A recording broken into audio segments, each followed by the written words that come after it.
अब मौसम की ही बात कर लें, जो हम अभी शुरू में चर्चा कर रहे थे। मौसम बदलने का असर लोगों पर ऐसा दिखाई दे रहा है कि हर घर में दूसरा शख्स बीमार है। कई बार तो मैं ये देख रही हूँ कि पूरी की पूरी परिवार ही जो है इस वक्त सर्दी, जुकाम, खांसी, इन्फेक्शन इन सब से पीड़ित है। लेकिन स्वामी जी, वजह केवल मौसम नहीं है बल्कि वीक इम्यूनिटी है। तो इम्यूनिटी को स्ट्रांग बनाए रखने के लिए कौन कौन से नियमित योगाभ्यास करने चाहिए और कौन कौन से घरेलू नुस्खों का इस्तेमाल करना चाहिए? इम्यूनिटी अच्छी बनाने के लिए एक तो कुछ चीज़ों का बहिष्कार करना पड़ेगा। रिफाइंड ऑयल का बहिष्कार। कल ही मैं जयपुर में हमारे बहुत ही यशस्वी युवा मुख्यमंत्री भजनलाल जी से मिला, शर्मा जी से। मेरे से बोले, स्वामी जी आप हमारे राजस्थान के किसानों का उद्धार करो। मैंने कहा क्या करना? बोले सरसों के तेल को कैसे प्रमोट कर सकते हो? मैंने कहा इससे बढ़िया तो इम्यूनिटी बूस्टर कुछ भी नहीं है। सरसों का तेल, उसको छोंक में इस्तेमाल करो, सरसों के तेल की मालिश करो, सरसों का तेल नाक में डालो। और सरसों का तेल, जैसे हमारे बंगाली भाई ना सरसों का तेल जो है ना खिचड़ी में डाल के खाते हैं। खिचड़ी पर, पराठे के ऊपर, रोटी के ऊपर, दाल सब्जी में डाल करके खाओ। पूरी दुनिया में ये जो ओलिव ऑयल है ना, इसको सलाद में या किसी भी चीज़ में ड्रेसिंग के तौर पर ऊपर से डाल करके खाते हैं। हम ही भारत में ऐसी बेवकूफ़ी करते हैं कि उसको भी उबाल के खाते हैं। तो सरसों का तेल खाएं, तिल का तेल खाएं, मूंगफली का तेल खाएं, गाय का घी खाएं। ये सब चीज़ें अपनी हेल्थ के लिए ज़रूरी है। इम्यूनिटी के लिए अपने घरों से रिफाइंड ऑयल को खदेड़ दो। दूसरा, चीनी को खदेड़ दो। हनी, गुड़, शक्कर, मधुरम और खांड हमने पूरे देश को उपलब्ध करा दी है।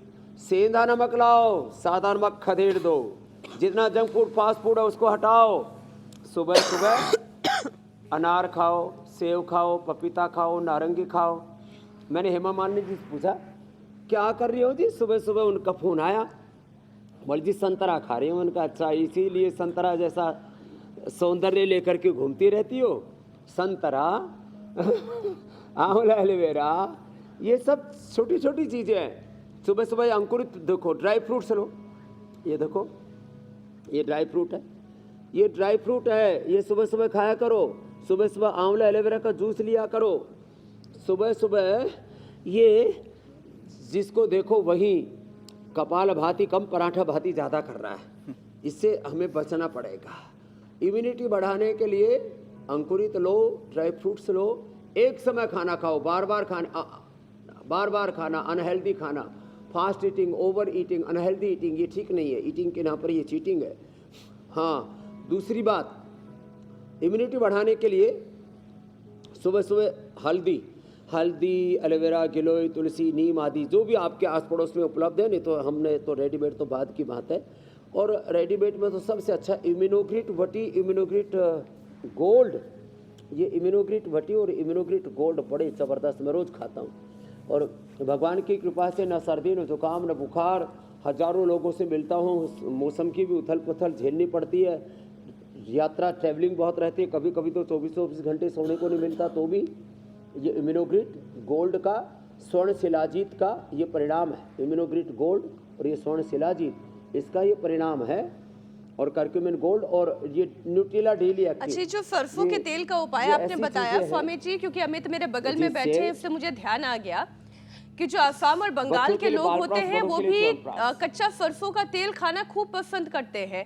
चटनी में ऊपर से कच्चा सरसों का तेल डाल दिया, या फिर भात बनाया, भात में कच्चा सरसों का तेल डालकर खाया। उसकी जो झांस होती है, उस झांस से भी बड़ा फायदा मिलता है जिनको सर्दी जुकाम होता है।